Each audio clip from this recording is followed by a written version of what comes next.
گفتنی هستم که مستقلیت ادوکاتا در اینجا کاسته شده است. ادوکاتا یگون مسئله حل کردن نمیتونن در ادوکاتورا. یعنی وزارت عدلیه همه این مسائل رو به دست خود گرفته.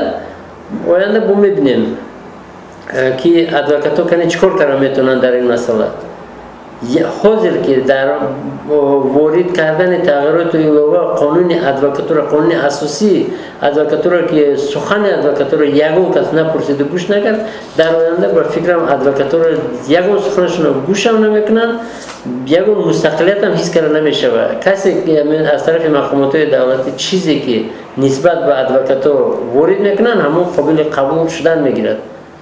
این با مقصد گویی که توزیع کردن قطار ادوکاتا و از طرف ادوکاتا کسبی رسانیدن یوری حقوقی به اهالی، همین اساس و سبب پیشنهاد کردن که همه این بهانه می باشد.